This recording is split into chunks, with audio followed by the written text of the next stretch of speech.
Here off Bellmead Road in Bumpus, in Louisa County, a landlady alleges that her tenant chased her down the driveway and tried to attack her. She said the only option she had was to shoot him. 20-gauge buckshot.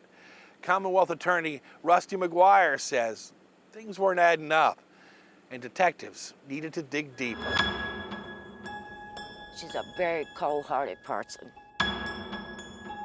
20 years ago, she would have walked on these charges. She came up with a story that was very well crafted. She had staged a crime scene, and she called the law enforcement, and she said, hey, he had been beating me, assaulting me. I had no choice but to shoot him.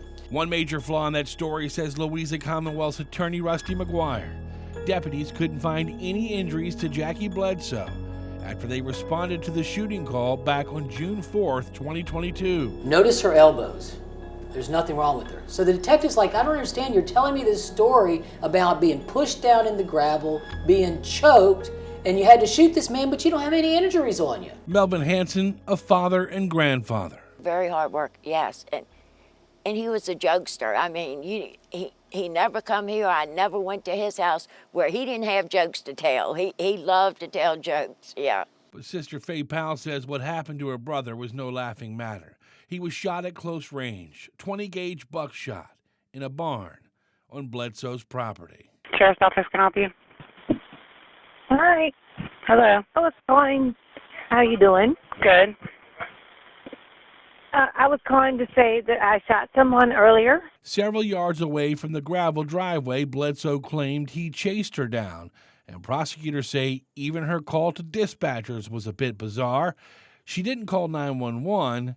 She called non-emergency. Is he dead? Yes, ma'am. The Commonwealth says that cold tone and admitting to moving Melvin Hanson's body was yet another red flag. She also says she drug him out of the barn as to not upset her show dogs. These are beagles, John. Beagles are hunting dogs. They have a greater sense of smell than most dogs. I'm pretty sure moving the body closer to her pens is going to upset them just as much as sitting in front of them when you shot him in front of her. So that was a bizarre fact. Plus, circumstantial evidence collected by Detective Mark Foster from cell phones and the black box on Bledsoe's car. She had to have that new car, and that's what got her. It squashed the self-defense claim and allowed prosecutors to charge Bledsoe with the second-degree murder of Melvin Hanson. But for modern-day technology with forensic evidence, both from the phone mobile forensics and what we've used for the first time in a Louisa courthouse was the vehicle forensics, and we found that her story just didn't add up. His last text to the outside world was at 9 p.m. where he says, you can block me from now on, but it'll be the same. He was done with her. Yeah. Next thing we know, she calls 3 hours and 20 minutes later saying he's dead. We know that specifically the time she left her house at 11:07 p.m. on June 4th, 2022. We then know where she drove. She drove to a very rural area of Hanover County. Not much houses, a lot of trees. A good place to dump a body. She then drove back to a man who'd had a love interest in her, on and off with her for about 8 years, went to his house 3 doors down at midnight. So she drove for 20 minutes, went to that man's house. Then we noticed the vehicle left his house, went back to her house, and then stayed at her house for about 20 minutes, then left and went back to his house and returned back to her house. So what did that tell us? She picked him up, that she brought another person to the scene of the murder. Prosecutors say Bledsoe tried to tell the courts that she and Hanson just had a landlord-tenant relationship, but text messages between the two proved they were romantically involved. I confronted her with a text that she sent to one of her workers back on February 21st, 2022. And in that text, she talked about a sexual episode involving Melvin Hanson and said that was the second time that they had been engaged in similar behaviors. And after that, I asked her, I said, was he working off the rent or are you lying about the relationship? What'd she say? She gave me the meanest look in the world, but she came up with option 3, which I hadn't thought of. Oh, it was just sex.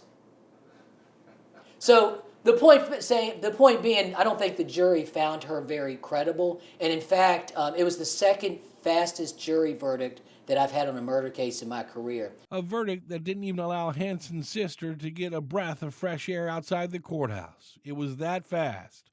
Bledsoe found guilty of killing Powell's last living sibling. Anybody who knew Melvin knows Melvin was a good person.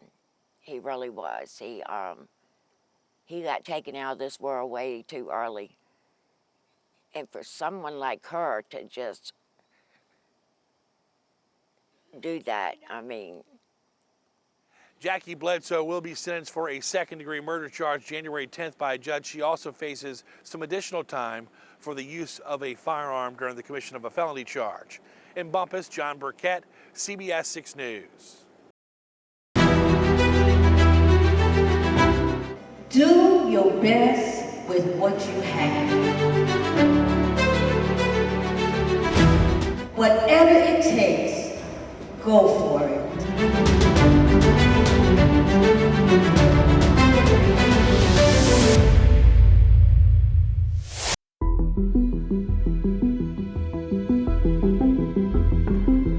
Not only were they stealing from cars in this Meadowdale neighborhood, they saw some unusual activity outside. They also shattered the lives and dreams of so many who loved David Copeland. He touched lives. He touched, all the students loved him. We think about David every day. David Copeland murdered on May 15th, 2014. He was a longtime Chesterfield County resident. He went to community high school. After that, he went on to college in Louisiana. While he was in college, he had to come home and attend to some family matters while he was taking a break from school. And while he was here taking that break is when he was shot and killed. Murdered in the 3300 block of Meadowdale Boulevard, police believe his killers are likely still in this area. A murder that remains unsolved, going into its 10th year. We need help from the community is what it really comes down to in this case. More hurt than pain or anger, because we know everything that we have put into reaching this dream, and to see him go down the path that he was going, valedictorian, school, never got in trouble, like just a good kid and just wanted to play basketball. So to see him show the blood, sweat, and tears that he had to endure, for him to get back what he got, it's unfair, but try not to question God, but like that's one of the ones that I still haven't been able to accept. Chesterfield police do not believe Copeland was the intended target. It's very probable that people that were living there, staying there around that time, probably saw portions of this incident and do have information that would be helpful to the investigation. An investigation that continues along with the accolades for Copeland, the record-holding scoring leader at Community High. He was special. He was special, and we miss him, but we celebrate him. Each and every day I celebrate him. His family honored last year with the unveiling of a plaque at his alma mater. Copeland, an athlete with grit and determination. His coaches say he never quit, always a leader, protecting his family and this house, a top priority. David was a character.